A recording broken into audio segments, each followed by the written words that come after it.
Hi, welcome back to my channel. So have you ever had to ask yourself how you should buy a car for Turo, to add to your fleet? Have you? It's a good question. I've asked myself that plenty of times over the 3+ years I've been doing this. Should you get an auto loan? Should you get a lease? Should you get cash? Have you asked Turo? There's nothing on Turo that tells you which one is better or worse. You can ask other hosts. Hosts will say one thing that's better than all the other two. Another will say another one. You never really know which one's best. With me, I started in 2017 and I just went all in on loans, and later I added a lease and cash. So I got some insight in all three. So this video is gonna be my opinion, pros and cons on each of those. So I think after you get done watching this, you should have a lot of information on how you should go with your Turo business. Make the most that you can with your Turo business. So let's just get into it. Let's start it. So the first way to get a car is an auto loan. So you already know the deal. You go to a dealership, you have good credit, you give them information about where you work, this and that, and they give you a car. They give you whatever, get you a car loan. So more likely you're going to get a car under what, $20,000. You think that's okay? What is that, like $300 a month? Okay, $200, whatever. It's good. You're probably going to do what, $1,000, if not more, in any market that you're at. That sounds like pretty good numbers, but there's other stuff, and the number one thing is depreciation. So hit again, depreciation. Maybe you don't know. As soon as you buy a car, you drive it off the lot, it drops in value tremendously, depending on what kind of car. You get a brand new car, shit can drop like 10,000. You get a couple-year-old car, it's gonna drop probably half of that. And then 4-year-old car, you're gonna drop some. So you get the car, you got to think, how long do you plan on having this car? So for me, the cars, all the loans that I bought, cost, I plan on having them about about 3 or 4 years. Because in Hawaii, on average, people are driving my cars about 20,000 miles a year. So I was like, okay, I get cars at about 30 to 40,000 miles and 100,000. So that's in about 60,000. Just about 3 years. Okay, 3 to 4 years on the used cars, and then I can get rid of it. So I know that I'm going to be committing myself for 3 to 4 years before I can get rid of it. Either sell it private or sell it back to a dealership. That was my goal. You gotta have a goal, right? If your goal is 1 or 2 years, is it really worth it to get a loan? That's a good question. Are you okay with paying negative equity early after a year or two? If that is something that you can do, then I don't think that's worth it. I think if your plan is to get a car and get rid of it in a year or two, you're gonna have to get a car the cheapest way. And I think the cheapest way is at an auction. Problem is, most people don't have access to the auction. But if you can find a way to get access to an auction, then yeah, you can flip cars yearly, and then that's probably another way to do that. I think with an auction, I think it's cash. I don't know if that's even loans or not. I don't know. I've never done the auction round. But let's get back to the cars. What if you are in an area where your cars are being driven about what, 30 to 40,000 a year? That's like double in Hawaii. And imagine there's no way you're gonna have a car 3 years doing 40,000, 120. I mean, that doesn't work. So you're like, oh man, what are you gonna do? How do you fix that? Well, what you got to do, because cars are 200 miles now. 200 miles a day. It was 100. That is crazy. What can you do? Well, you're gonna have to look up the super deluxe, the deluxe, and see if you can get those kind of cars. Because with those kind of cars, you can keep them at 100 and charge overages. So there's no way someone's gonna put 30,000 miles on a deluxe car. No, it's not. It's gonna be so much in overages. It's not gonna happen. I think that helps you out. I think it's the only way that you can really do it on the mainland with an auto loan, so you can stay really close to the depreciation. Because in the end, you don't want to owe more than the car's worth when you try to get rid of it. That's the worst. That's like the #1 problem with doing this business as auto loans. You know, the biggest difference with Hertz and all of them is that they have stuff set up with dealerships, with manufacturers, you know, when they get the cars that they can get rid of at a certain time for a certain price. That's what they have. We don't have that. We probably never will get that. You know, we're buying the cars, like we're buying them personally, and it's hard to make money like that and then sell it and still make money. It's difficult. I talked to a lot of people, and I bought tons of cars in the last 3 years, and you know, I have cars coming up on 3 years, and I'm like, okay, or three plus years. I'm like, I'm close to what it's worth, but I'm not there yet.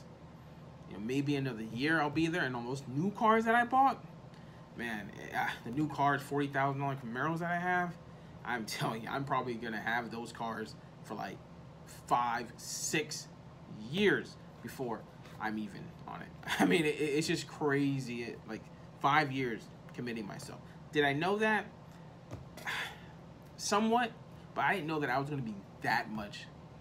So that's some information for that. If you get a loan, get a brand new car, just know that you're gonna have that car on Turo for about 4 to 6 years. And I think that's all the pros and cons for that. So with the lease, it's a little different.